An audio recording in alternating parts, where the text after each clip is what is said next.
iHeartRadio Broadway, driven by Mercedes-Benz. The play is set over two time periods, the 1950s and the 1970s, and it's set in a seaside resort in England, Blackpool, which is, I suppose, if we were going to compare it to something over here, it's kind of a less glamorous version of Atlantic City, in that it was very much a holiday resort for people back in a previous era. In the 1950s, it was really, really thriving, and it was where everybody in England went on holiday. And now, when the play reaches its 1970s side, Blackpool itself is kind of a little more run down and is a little less popular. And so it is kind of a character in its own right in the play. It's very much, it's a very, very rich world to set this guest house that Veronica runs. So the play is the story of a family of four daughters, the Webbs, who are raised by their mother, Veronica, as a all singing, all dancing, Andrews Sisters, close harmony girl group. And that is an amazing experience for them in their childhoods, which we see. But we also see 20 years later, cut to the women are grown up and they are reuniting, as I said, because their mother is now dying. And in the course of those few days, while they wait for her to pass, they unpick the mystery of that childhood. And that's all I'll say. It's about four sisters who are coming to terms with the fact that their mother is ill, and it's about how each of them remember things very differently. They remember the family narrative differently. They each tell a slightly different story about how they've ended up where they are, and the play explores that. I mean, it's called The Hills of California. It's not set in California, but they've kind of idolized America and the idea of going to California and making it big in California. So that's you have to watch it to find out why it's called that. I play two characters in Hills of California. Mr. Potts, who exists in the 1970s, he's a piano tuner in the house. And then when he goes, I play Joe Fogg, who provides the music for the girls in the Hills of California back in the 1950s. So two eras, we each have a character in each time zone. And we live in the house. And I play a character called Dennis, who's married to one of the sisters in the 1970s. And I also play a character called Jack Larkin, who is a failed comedian? No, he's a budding. He's on his way up. Comedian. He's not a very good comedian. He's hilarious. Thanks very much. I need that kind of support in my life. Normally he wears a bow tie which spins, so... So you know it's good. So I play young Gloria, and she is a very passionate child. And she loves the singing and the dancing. It's maybe slightly more stressful for her than it is the other people. But yeah, that's... I play young Jill, who's the youngest sister. She loves the singing and dancing, loves her sisters. I think when she's younger, she's quite not shy, but she's definitely the quietest. And I think when she grows, that all changes. But yeah, I think she definitely loves the singing and dancing. I think that's, yeah. I play young Ruby, who is the second youngest of the Webb sisters. She's fun, bubbly, full of life, and just explores all the fun and joy that singing with sisters has. And I play young Joan. I'm the eldest of the four Webb sisters. And Joan is so ridiculously cool and relaxed and just effervescent. Everything comes to her very naturally, but she also has such a warm, strong love for all of her younger sisters and will do anything to look after them and protect them. Aww. It's great. I love coming here. I love working with Jez. I think this is a remarkable play. I'm really excited to show it to US audiences. I think partly because they will understand the dreams of showbiz better than anywhere else in the world. That can be, for so many people, an escape, a sort of idealized life that they have. And that's what the play pivots on, really, is what if one member of your family made that leap and the others didn't, What does it do to the family? What does it do to them? But I love the play since the moment I read it, and I love working with Jez. I had a great experience here with The Ferryman, which wasn't so long ago, and I'm thrilled to bring back a play that's just as brilliant but completely different. It feels like a bit of a dream at the moment. I'm not going to lie, I've not always in the past loved doing these kind of events, but I'm really enjoying this because I haven't done it for 5 years. And it feels like I could see it with fresh eyes because so many of the people in the room with us are making their Broadway debut in this show. And I just feel honoured and privileged to be here with them and to be sharing it with them. For me, it's, I rarely, up to this point in my career, have got to play men of dignity. Really dignified fathers, husbands. I've usually played the other type. And playing someone that's, while he exists in the 70s portion of our play, he's equally at home in the 50s part of the play. I think he'd probably be in his prime at that point in the 50s. Probably a man that went off to war and all that kind of stuff when he was a youngster.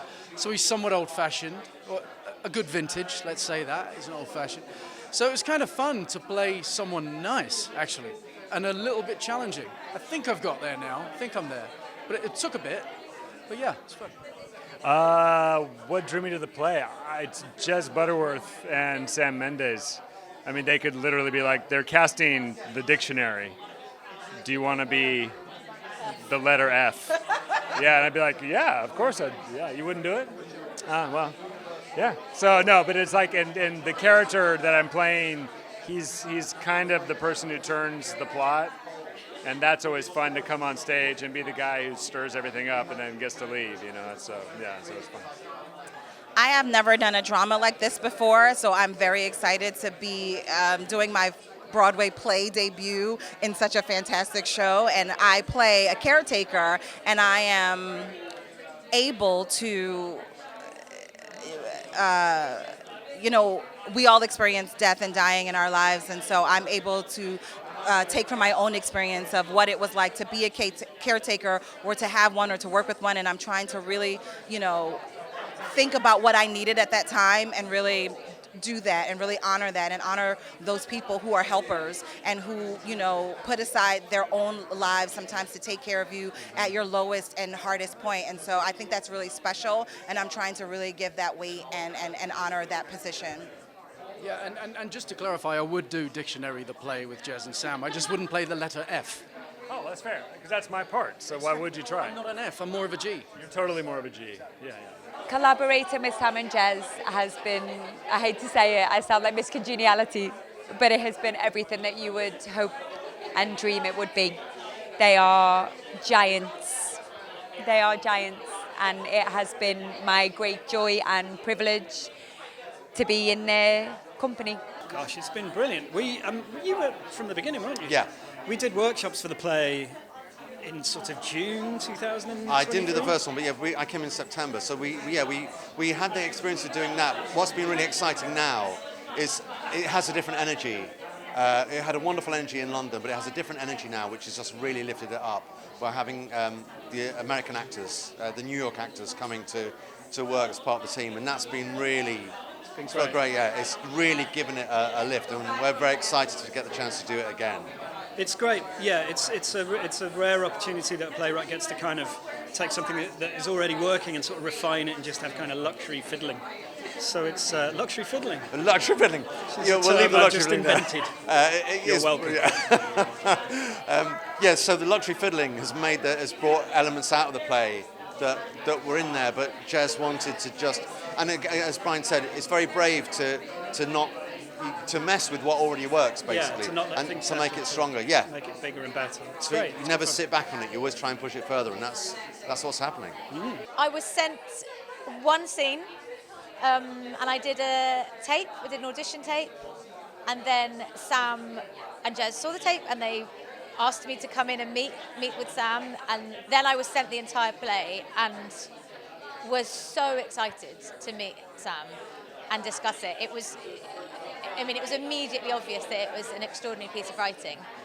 And then that was, I can't remember, was that the Wednesday? And then on Friday I was told I had the part. It was just a relatively straightforward process. It was, and then here we are. It's been incredible. It's not something I've ever done before. And what I find really fascinating about developing two characters is that because I want them to be as distinct from one another as possible, they are very much developed in relation to each other as well. So it's, trying to make decisions based on how can I distance Joan from Veronica as much as possible means that I probably created characters who are more extremely distanced from my own natural way of being. I think as an actor it's often tempting to bring quite a lot of yourself into any given character, but because I had to split between two, they both went in opposite directions and therefore have very little of me in them, I think. And so that's been really fascinating. It's really special to bring the Web Girls from London to New York, mainly because that's their dream, right? Like Carnegie Hall is mentioned in the play as their kind of dream theatre. So it's really very, I get quite sort of choked up when I think about it. Like to bring them over here is very amazing. And working with Sam and Jez is a privilege, really. Like there's, to be with the masters of their craft, and be trusted with this role, with a new role, it's really special.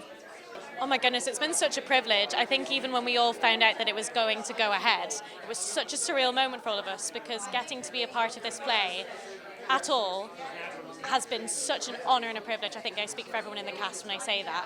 And so then getting to go back to it and revisit characters and a story and work with people that we love and respect so much has just been such an honour and a privilege. And so exciting. Yeah, it's been very, very exciting. I think bringing it to Broadway, bringing it to a new audience has been an absolute dream. I'm also very, very excited to share the play and how it's developed, and especially the last part of the play and how we really delve into the relationships and how they've changed over time. Amazing. Like, they are the loveliest women. And we're all very close. So like to be able to have this adventure with people that we genuinely love and have formed such strong bonds with over the show we're really lucky. I mean, we all look out for each other, I think, and it really feels like a family. And obviously coming to New York is quite daunting. Like, it is scary, but I feel so safe and happy, and I feel like I've got people that I can, talk to and stuff. So yeah, it's so exciting. Well, look, I love putting together a big ensemble, and I love the challenge of making everybody's night who's on the stage as satisfying as can be, whether it's a large role or whether it's a smaller role, that everybody feels that they're essential to it. And I think if they feel essential to it, then the audience will feel the same. And so, just the challenge for me of like these bigger, harder dives, as it were, all the more thrilling when you stick the landing, It's the sort of holy grail, having a great ensemble, but it's also the most difficult thing, because let's say there are probably 11 vaguely equal-sized roles in this play, but if one of them is off, the whole thing collapses. And the lovely thing about this is they've all been astonishingly good, but also selfless, and none of them have tried to make it about them. They understand the shape of the whole play, because there are great chunks, because it goes back and forth in time, that don't involve them. And so you need a very generous group of people, and intuitive. And that's what I've got. I feel very fortunate. And the lovely thing about coming back here is we can make it better, and we really have. I've always felt like there's no point in doing it just to do it. You want to continue the evolution of the play, which we have done, and the production, which we've also done. So I really think that Broadway audiences are going to see by far the best version of the play. I think one of the things that I'm most proud of and that I'm really excited for the audience to see is the fact that there are 8 amazing women playing these amazing parts that are all so unique to themselves. They are really beautifully written, fleshed out, complicated women, and that the play very much centers around them and the relationships with one another. And I think that the more we get of that in the theatre and in the arts, full stop, the better. So I'm so happy that the bulk of the original cast are here. It's brilliant to have new cast members as well, but to have to have all 8 sisters essentially being the same, I think is really important, because we developed that bond, and the more we got to know each other off stage, that kind of was translated into the relationship on stage. So I think New York audiences are going to benefit from that even more, because we've done 159 shows in London and we're going to be doing more here, so they get to see that really bedded in relationship. And it's just, I'm excited to see how New York audiences respond. That, you know, will they be laughing in the same places? Will they be more vocal? I mean, I've never done a play on Broadway before, so this is very new to me. Bringing the show to New York has been a dream come true. I think there's a wonderful echo of the play, actually.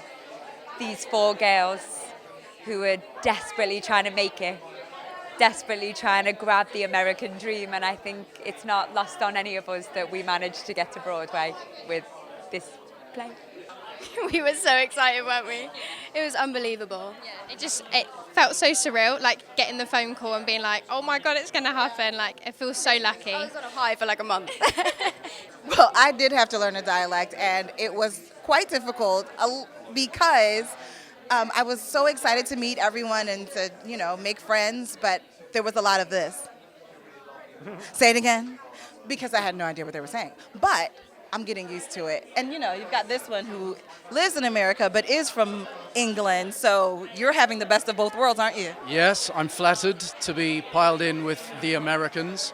Taria was actually our gauge for the literary references in the play. Any references that we're unsure that Americans would get, really colloquial Northern English stuff, Taria would be saying, nope. So we changed something. It was a wonderful little unofficial title that I had. I was very, very pleased. Well, you know, the plays I've brought to Broadway so far are so peculiarly English or Irish, the ones that I've done, that there's always a sense of will they translate, will they speak to an American audience? And they have done. And I'm hoping that we have the same thing here, where you're looking at a very specifically English environment, but you're able to look in it and see yourself. Well, it's always difficult to say that, isn't it? You want people to be moved, and you want people to remember that sort of... I think it's a name drop, but I think I read Hillary Clinton said about the ferryman that she couldn't move after the curtain went down. She had to sit there and process it for a couple of minutes. That's what I'd like. I'd like that when you go for a meal afterwards, you want to talk about the play and the way it reflects your life, if it does, or someone you know, rather than forgetting about it. You know, you want people to hold some small image in their head, some little fragment that reminds them of where they were in their life at that point. And that's what art can do if it's any good. And so I hope for that. iHeartRadio Broadway, driven by Mercedes-Benz.